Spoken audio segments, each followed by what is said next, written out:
Dans l'espace, l'obscurité entre des points de lumière aveuglantes cache des trous noirs béants, affamés et effrayants. Leur obscurité complique la tâche d'obtenir des informations détaillées sur ces monstres de l'espace qui incombent aux astronomes.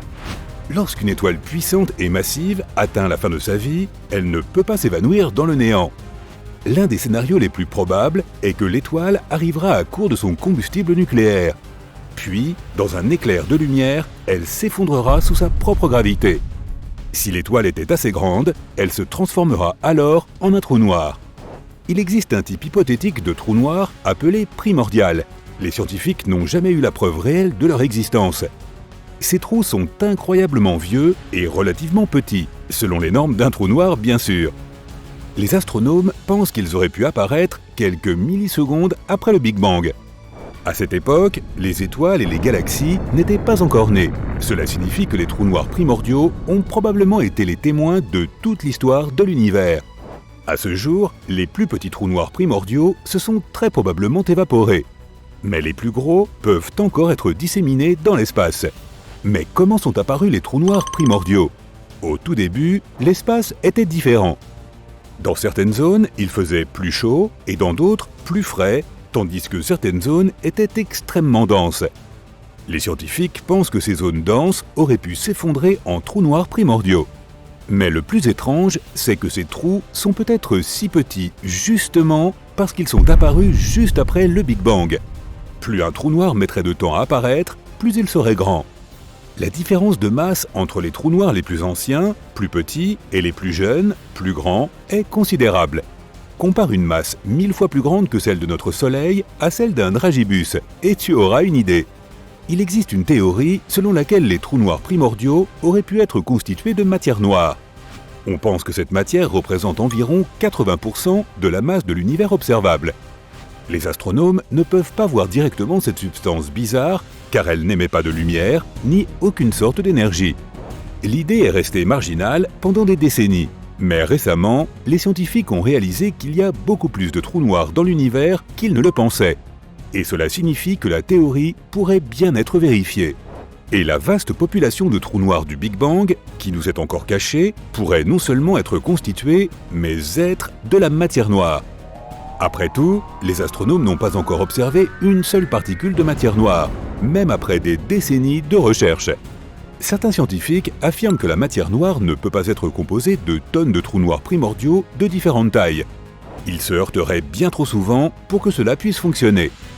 D'autres objectent que les trous noirs peuvent exister par paires, puis un troisième peut toujours s'approcher de la paire et remplacer l'un des trous initiaux. Après tout, notre univers grouille de trous noirs. Ce processus se répéterait encore et encore, ce qui signifie qu'il n'y aurait presque pas de fusion ou de collision. Les trous noirs primordiaux pourraient se regrouper en amas d'une taille équivalente à la distance entre notre Soleil et l'étoile la plus proche. Chacun de ces amas pourrait abriter des milliers de trous noirs, tous entassés les uns contre les autres. Un gigatrou noir, d'une masse équivalente à 30 fois celle du Soleil, pourrait se trouver au centre. Et d'autres, plus petits et plus banals, pourraient occuper le reste de l'espace. De tels amas pourraient se trouver partout où les astronomes pensent que se trouve la matière noire. Mais jusqu'à présent, il ne s'agit encore que d'une théorie, aussi enthousiasmante soit-elle, et certains scientifiques ne la soutiennent pas encore par manque de données. Les trous noirs se comportent parfois comme des volcans galactiques massifs. De temps en temps, ils entrent en éruption. Mais au lieu de cracher de la lave, ils produisent d'énormes quantités d'énergie, et cela crée des trous béants dans la matière et le gaz environnant. Récemment, les scientifiques ont découvert l'un des plus grands cratères de l'univers. La radio et les télescopes à rayons X ont détecté un trou noir supermassif qui est entré en éruption il y a de nombreuses années. Cela s'est produit dans un amas de galaxies à environ 390 millions d'années-lumière de la Terre. Le cratère alors formé, qui était en fait un trou percé dans le gaz chaud de l'amas, pouvait contenir 15 fois la Voie lactée. Récemment, des astronomes ont découvert que l'une des étoiles les plus massives de notre voisinage pourrait bien avoir disparu. L'étoile planait dans l'espace à 75 millions d'années-lumière de la Terre, ce qui est trop loin pour que les scientifiques puissent distinguer clairement les différentes étoiles, à moins qu'elles ne soient vraiment massives comme celle dont nous parlons. Elle était gigantesque et brillait 2,5 millions de fois plus que notre Soleil. Les astronomes ont vu pour la dernière fois la lumière de l'étoile en 2011. Mais quand ils ont décidé de l'examiner de plus près, plusieurs années plus tard, ils ne l'ont pas trouvée. Les étoiles aussi énormes s'éteignent généralement dans une supernova extrêmement brillante.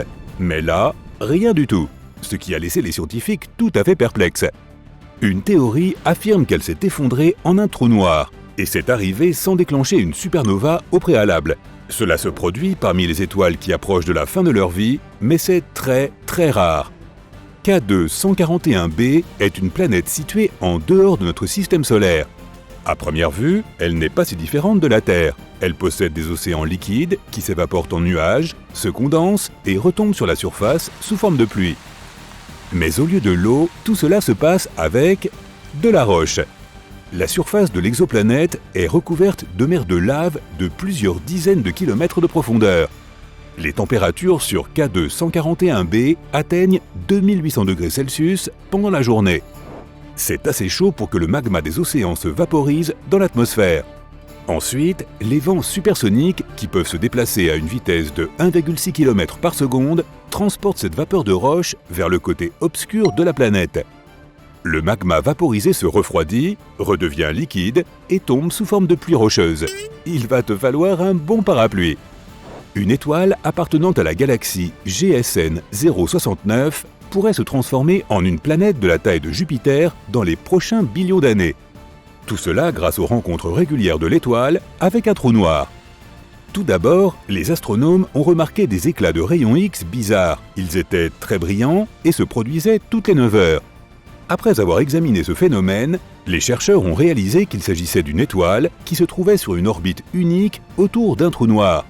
Et les éclairs qu'ils ont vus étaient la matière qui se détachait de la surface de l'étoile. Ce phénomène se produisait chaque fois que l'étoile passait devant son hôte. Au cours de millions d'années, le trou noir a déjà transformé la géante rouge en naine blanche, et le processus ne va pas s'arrêter de sitôt. Les astronomes ont récemment découvert des traces de phosphine dans l'atmosphère de Vénus. Sur Terre, ce gaz incolore et inflammable se trouve souvent à proximité de microbes. C'est pourquoi une nouvelle théorie affirme qu'il pourrait y avoir de la vie sur Vénus. Mais si c'est le cas, elle ne peut apparaître que dans les nuages, car aucun organisme vivant ne pourrait survivre à l'environnement extrême de cette planète.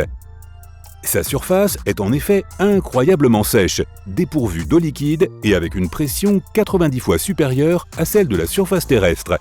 Les températures y atteignent presque 480 degrés Celsius, ce qui est suffisant pour faire fondre certains métaux. Du méthane, un gaz généralement produit par les êtres vivants, a été découvert sur Mars en 2013. Le vaisseau spatial Mars Express de l'Agence spatiale européenne l'a détecté dans le cratère Gale près de l'équateur martien. Cette découverte pourrait un jour apporter des réponses quant à la présence de vie sur Mars. L'astéroïde 2019 OK a effrayé les scientifiques en passant près de notre planète en juillet 2019.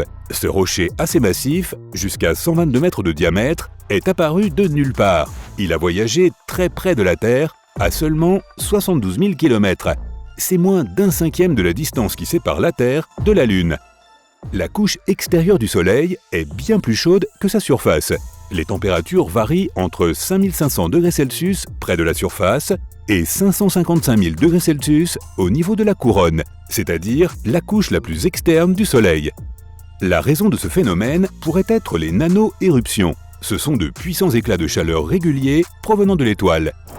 Une autre théorie désigne plutôt la couche qui se trouve juste sous la surface du Soleil. Elle semble générer un faible champ magnétique. C'est pourquoi, lorsque l'énergie de cette couche quitte le Soleil, elle chauffe la couronne à travers un réseau de branches et de racines magnétiques. La Lune est peut-être encore en train de rétrécir. Le diamètre de notre satellite naturel a perdu 45 mètres depuis plusieurs centaines de millions d'années. Si ses entrailles continuent de se refroidir, cela pourrait expliquer les séismes qui secouent la surface de la Lune. En 2019, l'atterrisseur InSight de la NASA, dont le but était d'étudier l'intérieur de Mars, a enregistré le premier tremblement de Mars de l'histoire. Ces séismes se sont répétés à raison de 2 par jour environ. La plupart d'entre eux étaient minuscules. Tu ne les ressentirais même pas s'ils se produisaient sur notre planète. Jusqu'à présent, plus de 300 séismes y ont été détectés. Ce sont les premiers séismes enregistrés sur un corps céleste autre que la Terre ou la Lune. Un autre phénomène mystérieux découvert par la mission était les étranges impulsions magnétiques. Elles se produisaient chaque nuit autour de l'atterrisseur. On ne sait toujours pas ce qu'étaient ces impulsions. L'atmosphère de Pluton s'élève beaucoup plus haut au-dessus de la surface de la planète naine que celle de la Terre. Elle comporte également plus de 20 couches, toutes glaciales et extrêmement condensées. D'ailleurs, notre Lune a aussi une sorte d'atmosphère, appelée exosphère. Elle se compose d'hélium, de néon et d'argon, mais elle est 10 billions de fois moins dense que l'atmosphère terrestre.